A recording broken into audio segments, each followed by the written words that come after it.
ఈ ధనిక భారత్ గురించి కాన్సెప్ట్ సింపుల్గా ఎక్స్ప్లెయిన్ చేయండి ఒక 2 నిమిషాలు.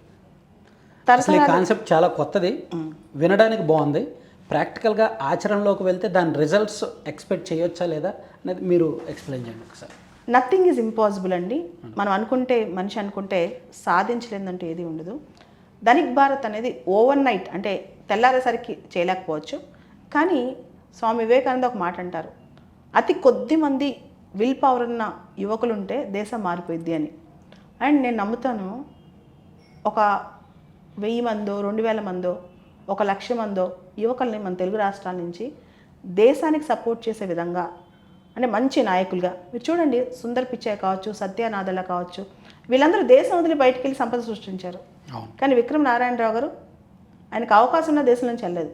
అలాంటి వాళ్ళని ఒక 1000 మందిని కనుక మన దేశంలో సృష్టించగలిగితే, అలాంటి మనస్తత్వం ఉన్న వాళ్ళని తయారు చేయగలిగితే ఖచ్చితంగా భారతదేశం అభివృద్ధి చెందిన దేశం అవుద్ది. అంటే తరతరాలుగా దేశం ఏదైతే, అంటే మీ తండ్రుల టైంలో, మా తాతల టైంలో ఏదైతే అభివృద్ధి చెందుతూ ఉందో, అభివృద్ధి చెందుతూనే ఉందో, అటువంటి దేశాన్ని అట్లీస్ట్ వచ్చే తరానికైనా అభివృద్ధి చెందిన దేశంగా ఇవ్వాలన్న కోరిక.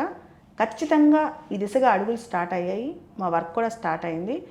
ఇది అందరినీ కలుపుకుపోయే మిషను, అందరూ కలిసి రావాల్సిన మిషను. దేశం ఏదైతే మోడీ గారి కళ ఉందో ఆ కళలో మా కళ కూడా భాగం.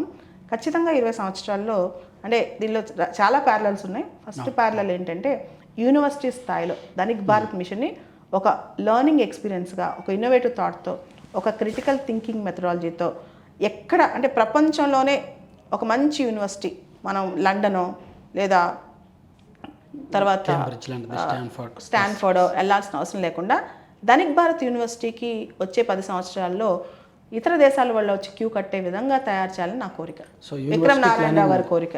యూనివర్సిటీ ప్లానింగ్ కూడా ఉంది. ఖచ్చితంగా ధనిక్ భారత్ అనేది ఈరోజు తాగే మిషన్ కాదు. ఇది ఒక విశ్వవిద్యాలయం స్థాయికి తీసుకెళ్ళి, ఆ విశ్వవిద్యాలయంలో అందరూ ప్రపంచంలో ఉండే చాలా దేశాల వాళ్ళు, గొప్ప దేశాల వాళ్ళు వచ్చి అసలు ఇంతటి ఇన్నోవేటివ్ లెర్నింగ్ ఇక్కడ ఉందా అని చదువుకునే విధంగా తీసుకెళ్లే కాన్సెప్ట్ అనమాట.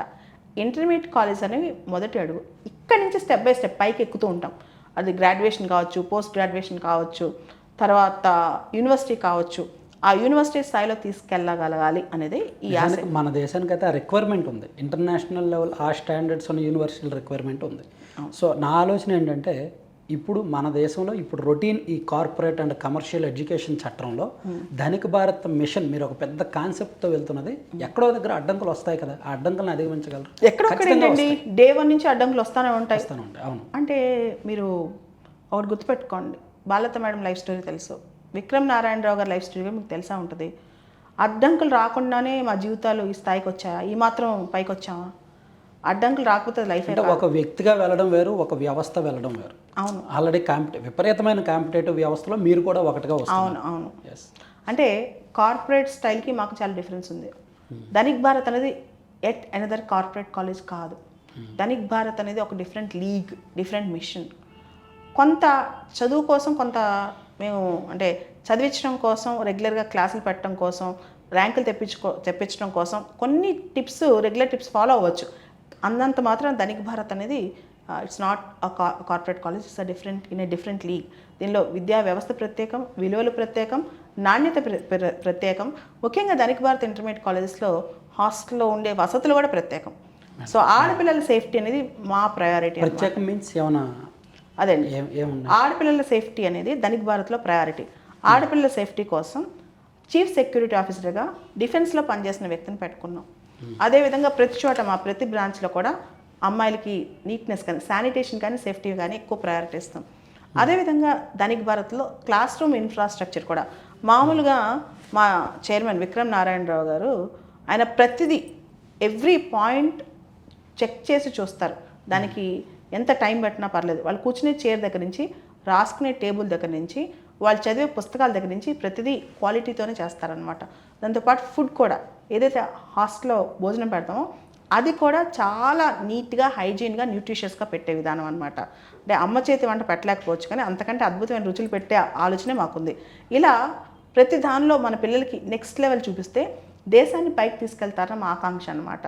దాంతోపాటు కేవలం అంటే ఒక టీచర్ స్టూడెంట్ రిలేషన్షిప్ అనేది పూర్వకాలం గురు శిష్యుల సంబంధం ఉంటుంది కదా, అంటే ఏ విధంగా ఆ ఆప్యాయతలు ఉంటాయి, ఏ విధంగా ఒక టీచర్ స్టూడెంట్ని ట్రాన్స్ఫార్మ్ చేయగలడు, మౌల్డ్ చేయగలడు, ఇలా కూడా మేము ప్రత్యేకంగా చాలా అంశాల మీద దృష్టి పెడుతున్నాం. డిఫరెంట్ టెక్నిక్స్ సో అన్నమాట. ఇవన్నీ ప్రస్తుతానికి ఆన్ పేపర్ ఉన్నాయి అండ్ మైండ్లో ఉన్నాయి. లేదండి, we're into the process. Already bridge course launch చేసాము, మెటీరియల్స్ రిలీజ్ చేస్తున్నాము. ఆల్రెడీ దరిక్ భారత్ కంప్లీట్గా టాప్ మోస్ట్ ఫ్యాకల్టీ బయట రకరకాల ఛానల్స్లో మాట్లాడుతున్నారు. We're into the game, we're into the process.